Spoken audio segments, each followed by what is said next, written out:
Okay, so now that we have understood the theoretical concept behind LF, it is time to implement that concept to get our work done. Okay, so let us just quickly go to our IntelliJ idea and see how we can make use of LF to solve our problem. Okay, so we are at our earlier program that we were seeing when we started to look into if else statement. Okay, so in this code, what we had done, we had taken two variables a, b with values 9 and 5 respectively, and we had put up one condition a less than b. If it is true, then we were outputting b is greater than a. Whereas if it is false, by default, we knew that a is greater. So a is greater than b, I would say. Okay, we should say. So this was our program. Let us just run it and check whether we get the output that we were getting earlier. Okay, so for this code, because a is, as you can see, it's greater than b, that is where we will get the output as a is greater than b.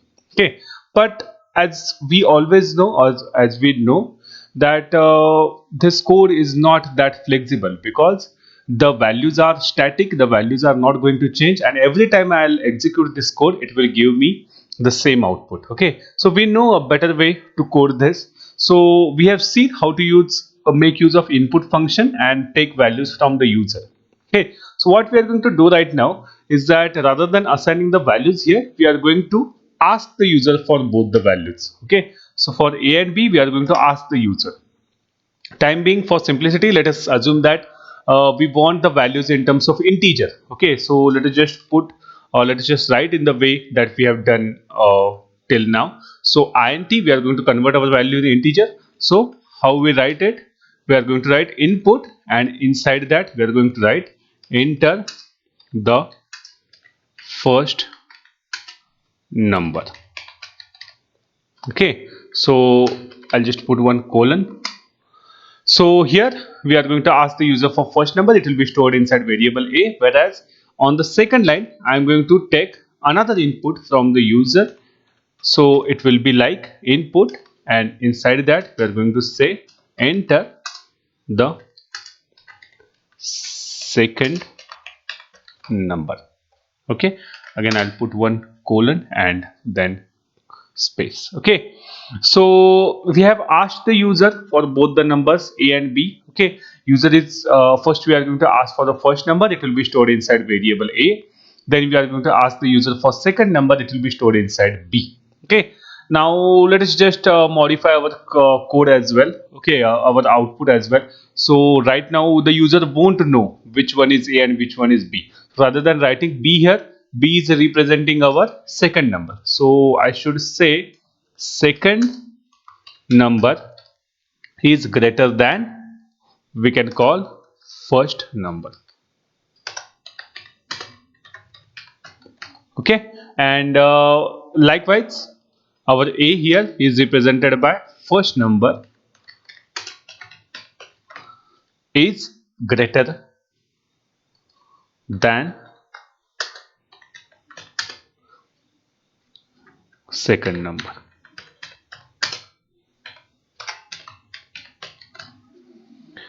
Okay, so likewise we have done, we have changed our print statement so that the user will understand which number is greater, the first number that he entered or the second number. Rather than this, also what we can do is we can put replacement fields, we can use dot format method, but I don't want to make it complicated. Let it just be as simple as possible so that we can understand the important concept that we are about to see. Okay, so let us just run this code and see what output or what things we get. Okay, so as soon as I run this, it is asking me to enter the first number. So suppose what we had done earlier, same thing we are going to do. Suppose I put number 1 as 9. Then it is asking me to enter the second number. Suppose if I put 5 like we had done earlier, and when I press enter, it is saying first number is greater than the second number. Okay, so we are getting the desired output that we were getting earlier. Okay, so what I'm going to do right now is that I'm going to run this code again. Okay, so let us just run it with some different values. I'll just zoom it in. So let us just take a smaller number as the first number. So if I've taken one number as my first number, and if I press enter, and let us take 5 number as our second number. So what should be the output? Let's just guess.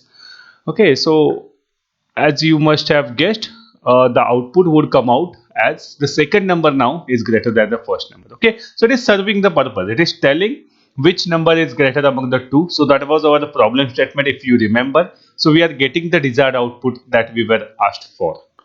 Okay, so by now I think you have understood the logic of our program, how it is behaving. So if you have understood, I have one question for you. Okay, so to understand that question, just pay attention here carefully what I'm going to, or what I'm about to do. So I'm rerunning my code.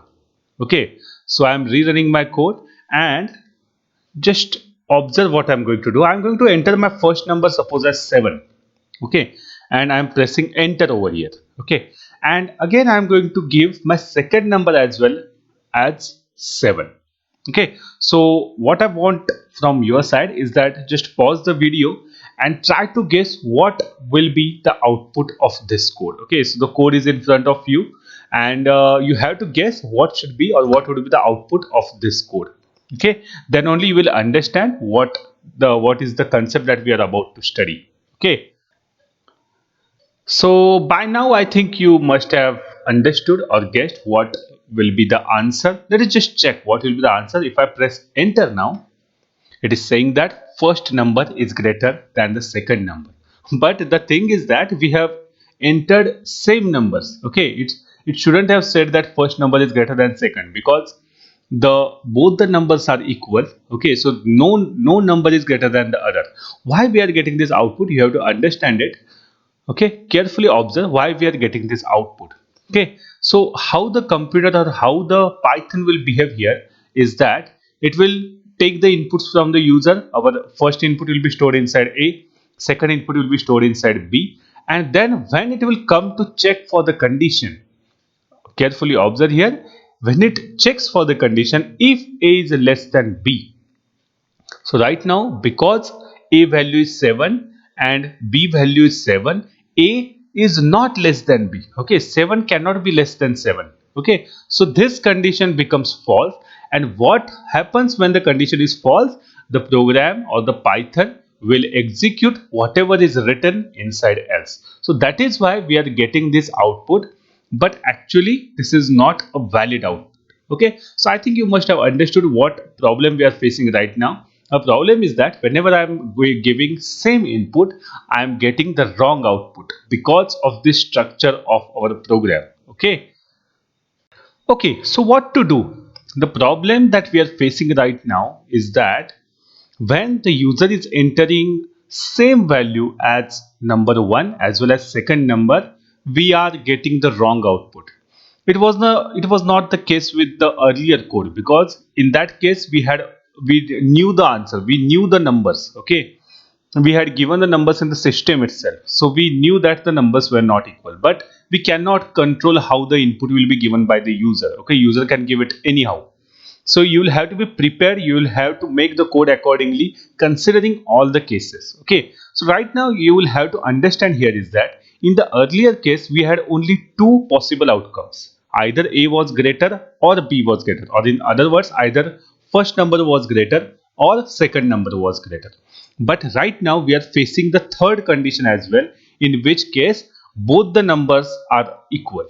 Okay, so like we have said in the theoretical lecture of ELIF, we are going to implement that concept here because we are facing multiple options or multiple choices here. Okay, so when more than two conditions are there, when more than two possible outcomes are there, you will have to make use of ELIF. Okay, so how to do that? Let us just see now. I'll just minimize this down. So we don't have to change much in our code. We have written most of our code. We have written the if condition, we have written the else condition. So as I've told you in the theoretical lecture, our elif condition always come in between if and else. So always remember that if should be your first condition always, and else should be your last condition, and elif should always come in between the two. Okay, so how can we make use of elif? Okay, so we will have to set up the second condition to check our code. Okay, so we have set up our first condition as if we are going to check if a is less than b. Okay, so we have checked if a is less than b, then we have printed second number is greater than the first number. So right now what I'll have to do is I'll have to write the elif here. Okay, but one important thing that you'll have to be very careful about is that while writing the elif, it should be written right below if. Okay, you'll have to remove the indentation of if. Okay, so there should not be any indentation like this because elif is not inside if, it is outside if. Okay, so we'll have to write elif, and after that you'll have to put the condition here. Okay, so which condition can we put as our second condition? So we have two choices here. Okay, we have already defined one of the condition out of three as a less than b. So we are left with two conditions now. Either I can put one condition here that I can check whether a is greater than b. Okay, so in that case I will say that let us just put colon over there. Okay, so if I set up this condition inside my elif, I can say that my first number is greater than second, so this output or this line of code will be written inside elif. Or what I can do otherwise is that I can check whether the two numbers are equal, and we have already seen how to check the equality, so we can set up the condition like this. Okay, so you can put any condition here, but according to your condition here, your output or your code inside the else will also change. Okay, there will not be any change inside this code. Okay, this code will remain as it is, but whatever condition you will set, you'll have to check what line of code you will write under else. Okay, so suppose if I just put it like this only. Okay, I'll just remove the unwanted spaces, never put unwanted spaces in between. Okay, so elif, as we have seen, whenever we put uh, colon and if I press enter, it will give me automatic indentation. Okay, so it has given me indentation. I just remove this part. It has given me automatic indentation. That indentation means whatever I will write now here, it will be considered inside the elif. Okay, so if I check for this condition, if a is equal to b, okay, so what print should I write or what should I print out? I should print that the or both the numbers are equal. Okay, so try to understand what we have done here. One more thing, according to Pepper Guide, you should put spaces over here. Okay, so one more thing that you'll have to is how the code is going to be executed. Okay, so let us just try to understand it here. First, the user will give the first number, it will be stored inside a. Second number, it will be stored inside b. Then your computer or Python will first come to check this condition whether a is less than b. If yes, then it will execute this code and nothing else after that will be executed. Okay, nothing else. Suppose if this condition is false, what will happen? The computer will or the Python will come to check the elif condition, whatever condition you have set. If this condition is true, it will execute only this line of code and the further part will be skipped or it will not be executed. Now suppose if this condition is false as well as this condition is false, then only what will happen? Your output or your code, your Python will come inside else and whatever line of code you have written, it will be executed. Okay, so if a is less than b, it will say that b or second number is greater. If a is equal to b, if both the numbers are equal, it will print both numbers are equal. And if both the conditions are not true, means that a is not less than b and a is not equal to b, so it will definitely mean that the first number is greater than the second number. Okay, so let us just run this code rather than just understanding it theoretically. Let us just try to understand how we are going to get our output. Okay, so we were stuck at our problem, or we were stuck at our inputs when we had put inputs first number as 7 and we had put our second number as 7. Now try to guess what will be the output of this code. Okay, so I have told you how the program flow will be there and which output will be executed.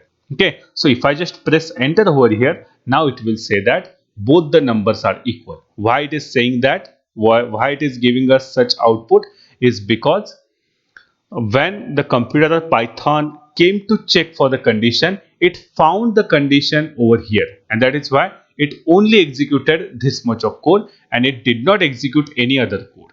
Okay, so I think you have understood how elif works. And we can even play around with the conditions here as well. So rather than put in a is equal to b, I can change my conditions as well. Okay, so depending on the conditions, you'll have to change the code inside that. So let us just do that as well. So suppose if I change the condition over here, and rather than checking for equality, suppose if I check a is greater than b. Okay, I'll just put some spaces to make Python happy. Okay, so if I suppose put this condition over here. Okay, so what change I'll have to do inside this print? So if a is greater than b, I will have to print this message.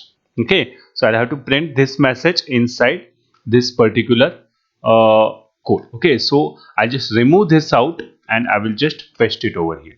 Okay, so if elif a is greater than b, I should print the first number is greater than the second number, and else part. Now understand here what will be the else part for this code. So we have covered the condition where second number is greater by using this condition a less than b. We have covered the possibility of first number is greater by using this particular condition. So the else part will be definitely the only remaining choice, the only remaining part of the possibilities, which is both the numbers are equal. Okay, so let us just run it to verify that we have written the right code. So it is asking me for the first number. Again, I'll put suppose 1. If I press enter, if I put 5, if I press enter, it is saying the second number is greater than the first number. If I rerun it, okay, again let us just check for equality. If I press 7, again if I press 7, it will say that both the numbers are equal. Okay, so likewise you can check for many conditions, you can check for many possibilities using this if, elif and else structure. As we had only 3 possibilities, we have made use of if, elif and else. If you have more than 3 possibilities, you can add as many elifs as you want. Okay, but always remember there will be only single else and there will always be only single if. Okay, so you can add as many elifs as you want inside this particular structure. Okay, when you want to go sequentially checking for the conditions. Okay. Okay, so I think by now you have understood the concept of if statement and how to use it. Okay, and how to make use of elif. Okay, that we have seen. So let us just summarize it how we have or what we have seen. So when using if, elif and else, first of all we write if, then there is condition, then there is colon, we will press enter. Okay, so because we are pressing enter after the colon, the next part of the code will be indented. So as you can observe here, there is indentation, okay, which is there before the print. After that we will write elif part. In front of elif there will be a condition that we will set for elif. Again there will be indentation and the code that we want to write in the indentation of elif, that will be followed by that. Okay, so this code is indented inside elif, and the last part is else. So if both these conditions, both the values of or both the conditions, if they are false, what is to be executed, that we write inside the else part. Again, elifs you can use as many elifs as you want. Else part, that will be only single or only once you can use it, and if will be only single in the sequential execution. Again, one more thing, that else is optional. Okay, you may use it or you may not use it. Okay, so it is not compulsory to use else part. It is optional. You can use it or you may also skip it. Okay, so these are some of the things. So now that we have understood everything regarding if, elif and else, let us just go into Python documentation to know what Python has to say about this if statement. Okay, so let us just search for that if statement in Python. It is already showing up over there. I'll just type it anyway. Okay, and we want to search it inside docs.python python.org. Okay, so that will show up the official site. Okay, so let us just search for that. Okay, so this is the first result that we are getting. It is from the official site. Okay, so let us just carefully observe it. It is saying that more control flow tools. Okay, and in that it is saying the if statement. Again, few things that we always take care of, that make sure the version is 3.8.5, the latest version, of course. Okay, and I'll just zoom it in so that it will be visible to you uh, what I'm about to show. Let me just zoom it in. Okay, so what it is saying is, uh, if statement in Python, perhaps the most well-known statement type is the if statement in Python. Okay, and how to use that? Similarly, what we have done, it is say they have given one example. So please enter an integer. They have stored that integer inside this x variable. Again, they have executed this line of code immediately. So it is asking the please enter the integer. So user has given the input integer as 42 value. Okay, and after that they have written the next code. If x is less than 0, then assign x is equal to 0 and print negative change to 0. Okay, elif, they have checked whether x is equal. Okay, just remember that our x value is 42, right? So they are checking for the conditions ahead. So x is not less than not less than 0, right? So that is why this condition will be false in our case for this 42 value. Now it will go again to elif. It will check whether x is equal to 0. Okay, so again it is not equal to 0. So this part will also be skipped. Okay, again it will go to elif. It will check whether x is equal to 1. So it is not equal to 1. It is 42. So this part also will be skipped, and the remaining part, because all the conditions were false, it will execute whichever or whatever which was written inside this else. That is why this print will get executed, and that is why the output is coming out to be more. Okay, so they have printed more. That is why it came out to be more. The important thing that I wanted to see here is that the description for if statement, there can be 0 or more elif parts. So as I've told you, elifs can be 0 or more. We can use it, or if you have multiple condition, you can use as many elifs as you want. And the else part is optional. As I've said, else is optional. You may use it or you may not use it. It is not compulsory. The keyword elif is short for else if. Okay, so the elif, it stands for else if and is useful to avoid excessive indentation. Okay, so it is used to avoid excessive indentation. That is why they have made use of elif instead of else if. Again, and if elif sequence is a substitute for the switch or case statement found in other languages. Very important thing to note here is that there is no switch case inside Python. Okay, so this if elif kind of sequence, it is a substitute to switch case. Okay, so there is no switch case. Remember, in Python it is the substitute for that. Okay, so we are going to see some more details about this if statement in further videos. So okay, then I will see you in that next video.